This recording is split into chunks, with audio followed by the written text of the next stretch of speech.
Hello बच्चों, तो आपके लिए आज मैं एक और खुशखबरी लेके आया हूं। अनअकैडमी प्लेटफॉर्म पर अब हम एक और नया वर्टिकल स्टार्ट कर रहे हैं जो कि ओलंपियाड रिलेटेड एग्जाम से होगा। और यहां पर सबसे पहली स्टेज, जैसा आप जानते हैं ओलंपियाड एग्जाम में, और वो है एनएसईबी। बच्चों, अब आपको इसकी प्रिपरेशन के लिए यहाँ पर मटेरियल उपलब्ध होगा, जिसमें पीवाईक्यू क्वेश्चंस वाले भी सेगमेंट को हम यहाँ पर रखेंगे, जिसके अंदर बच्चों लास्ट 5 ईयर एग्जाम के क्वेश्चंस आपको मिलेंगे। एज वेल यहाँ पर मॉक टेस्ट भी होगा, साथ के साथ में ईएलपीज भी आपको दी जाएगी। इस साल का जो एनएसईबी एग्जाम हो रहा है वो एग्जाम 26 नवंबर को होगा। और बच्चों, आप जैसा जानते हैं कि इसका जो पैटर्न होता है, इसके अंदर टोटल 60 क्वेश्चंस आते हैं। और जो 60 क्वेश्चंस है उसके दो पार्ट हम यहाँ पर देखते हैं, एक तो 48 क्वेश्चन और एक 12 क्वेश्चन। जो 48 क्वेश्चन यहाँ पर होते हैं वो हर एक क्वेश्चन 3 नंबर का यहाँ पर होता है। और उसमें बच्चों, अगर आप बाय द वे कुछ गलत करते हैं तो -1 पर रॉन्ग क्वेश्चन -1 भी होगा। और जो रिमेनिंग 12 क्वेश्चन है उसके लिए आप यहां पर देखेंगे तो वो मल्टीपल चॉइस क्वेश्चन होता है। और मल्टीपल चॉइस क्वेश्चन में -1 नेगेटिव मार्किंग नहीं है, लेकिन हाँ, करेक्ट जिसका जब सबसे ज्यादा करेक्ट जो ऑप्शन उसने दिए हैं मार्क्स उसी को मिलेंगे। ये यहाँ पर पैटर्न रहता है। तो यहाँ ये एग्जाम जो फर्स्ट स्टेज है एनएसईबी ओलंपियाड एग्जाम की, इसको हम आगे स्टेप वाइज आगे ले जाएंगे। और जो लास्ट स्टेज आईबीओ आता है जो इंटरनेशनल लेवल पे हो रहा है, वहां तक हम आपके साथ रहेंगे। तो बच्चों, अनअकैडमी प्लेटफॉर्म पर ये रहा हमारा लैंडिंग पेज, जहां पर national standard examination in biology NSEB जिसको हम कहते हैं। और इसके अंदर जब आप जाएंगे तो यहाँ इस पेज पर बच्चों आपको एक तो सिलेक्शन प्रेडिक्टर भी आपको मिलेगा, साथ के साथ यहाँ पर प्रीवियस ईयर क्वेश्चंस जो हैं उनके क्वेश्चन पेपर्स भी आपको मिलेंगे, एज वेल उनके सॉल्यूशंस भी यहाँ पर आपको दिए हुए हैं।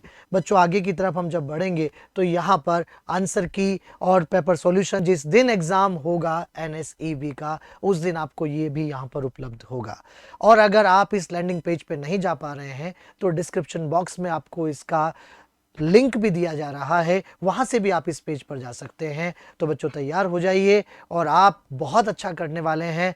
बच्चों, आज इस पे चर्चा करने के लिए मेरे साथ बॉटनी और जूलॉजी से एक्सपर्ट्स भी जुड़ रहे हैं जो आपके फेवरेट हैं, सब लोगों के फेवरेट हैं। इसके लिए मैं जूलॉजी से डॉक्टर मनीष शर्मा सर को यहाँ इन्वाइट करूँगा और बॉटनी से जगदीप सिंह सर को। सर प्लीज़ आएँ, एक बार बच्चों को गाइड कीजिए कि सर बॉटनी और जूलॉजी में उनको इस प्रिपरेशन को कैसे आगे ले जाना है।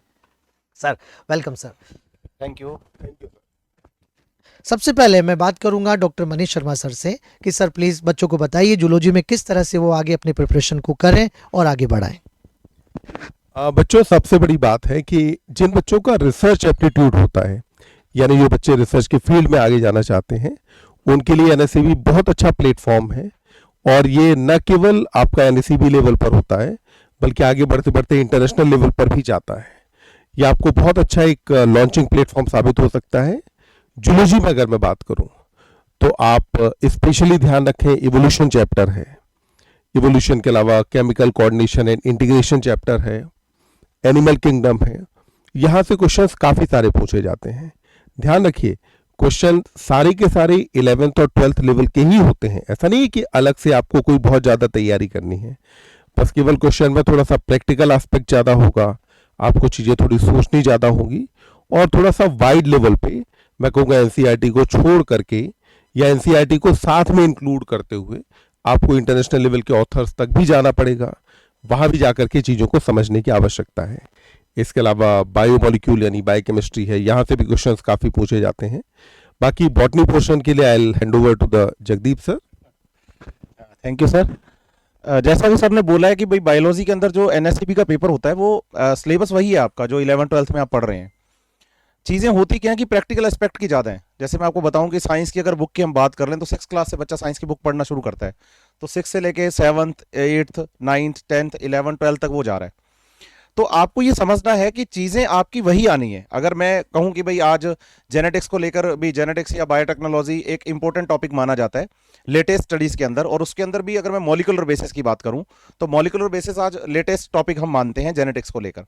तो ऐसा नहीं है कि उसको टॉपिक को बच्चा पहली बार पढ़ रहा है।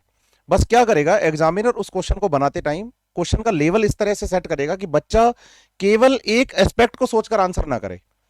होता क्या है कि जैसे हम जनरली एमसीक्यू सॉल्व करते हैं जब, तो हमारे क्वेश्चन की लैंग्वेज में 4 ऑप्शन होते हैं, बच्चे को करेक्ट चूज करना और आंसर लगा के आगे निकलना है। यहां पर क्या होता है कि आपको चारों ऑप्शन सोचने पड़ेंगे, और ऐसा नहीं होता कि चारों ऑप्शन गलत हैं, कहीं ना कहीं चारों ऑप्शन में सही जानकारी दी होती है, लेकिन जो क्वेश्चन की लैंग्वेज में आपसे पूछा गया है उसके अकॉर्डिंग जो कौन सा क्वेश्चन आपका मतलब ऑप्शन ठीक जा रहा है वो आपको चूज करना होता है। दूसरा सर मैं एक चीज ऐड करूंगा, इसमें बच्चों कई बार होगा कि आपको एक पैराग्राफ मिला और उस पैराग्राफ पे बेस्ड आपसे क्वेश्चन पूछे गए, पैराग्राफ के अंदर आपको कोई इवेंट दिया, कोई एक प्रोसेस आपको समझाई और फिर बाद में उसी से रिलेटेड आपसे क्वेश्चन पूछ लिए। यानी कि डेटा सारे आपके सामने हैं, पर आपको अपने दिमाग से एनालाइज करके क्वेश्चंस के आंसर करने हैं। हाँ, एनालिसिस बहुत जरूरी है, और वो एनालिसिस बच्चा कब कर पाता है उस चीज को हमें समझना होगा।